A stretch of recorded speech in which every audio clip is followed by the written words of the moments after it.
और चलिए अब आपको सीधे लिए चलते हैं प्रयागराज, जहां से मुख्यमंत्री योगी आदित्यनाथ महाकुंभ 2025 को लेकर प्रेस कॉन्फ्रेंस कर रहे हैं। प्रयागराज महाकुंभ 2025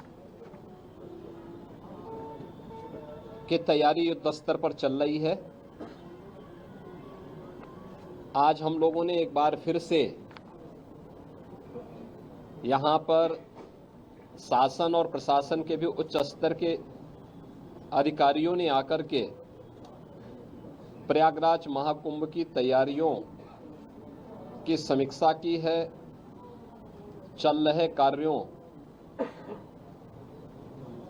का निरीक्षण भी किया है। जैसा कि पिछले बार भी मैंने कहा था, युद्ध स्तर पर तैयारियां चल रही हैं।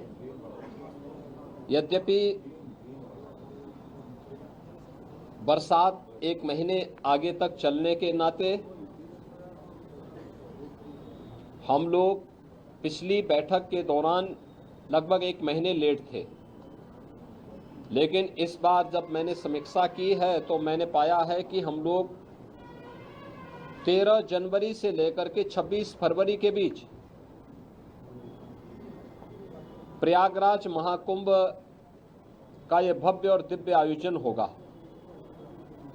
इस भव्य और दिव्य आयोजन की तैयारी हमारी एक महीने पहले पूर्ण हो चुकी होगी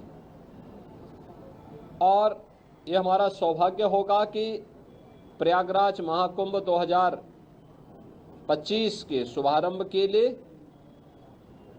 आदरणीय प्रधानमंत्री जी का मार्गदर्शन हम सबको प्राप्त होगा। इस दृष्टि से यहाँ पर पूरे युद्ध स्तर पर तैयारियां चल रही हैं। हर विभाग रुचि लेकर के केंद्र और राज्य सरकारें पूरी तत्परता के साथ इस कार्यक्रम को आगे बढ़ा रही है। मैंने पिछली बार भी कहा था कि इस बार मेला का क्षेत्रफल हम लोगों ने 2019 की तुलना में 800 हेक्टेयर अतिरिक्त बढ़ाया है।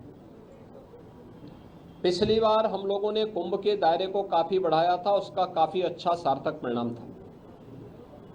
गत कुंभ में लगभग 80,000 के आसपास टेंटेज और 60,000 के आसपास संस्थाओं को हम लोगों ने प्रदान किए थे। इस बार इसकी संख्या हम ठीक दोगुना 1,80,000 करने जा रहे हैं।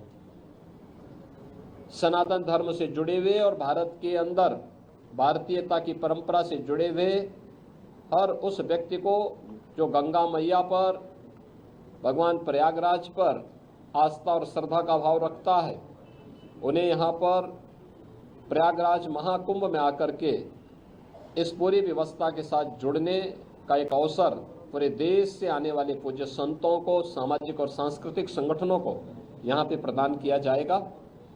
इसके लिए कुंभ क्षेत्र में भी और सिटी के अंदर भी इंफ्रास्ट्रक्चर के बड़े बड़े कार्य हो रहे हैं।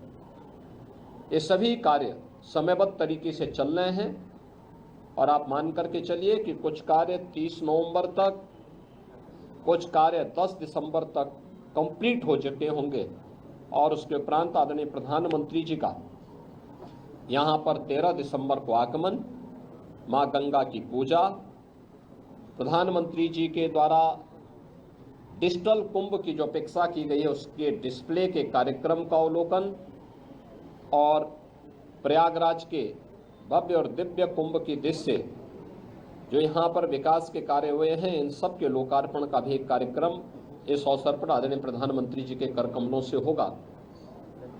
मैं आप सबके प्रयागराज कुंभ की दृष्टि से सकारात्मक योगदान के लिए आपको धन्यवाद करता हूं और अपेक्षा करता हूं कि कुंभ भर में प्रयागराज की छवि को आप लोग देश और दुनिया के रूप में बहुत ही पॉजिटिव तरीके से प्रस्तुत करके देश और दुनिया से आने वाले श्रद्धालुओं को प्रयागराज आमंत्रित करने के लिए सरकार के अभियान में भी और यहाँ की पॉजिटिव स्टोरी के माध्यम से लोगों को आकर्षित करने में अपना सार्थक योगदान देंगे। आप सबको मैं एक बार फिर से धन्यवाद देता हूँ।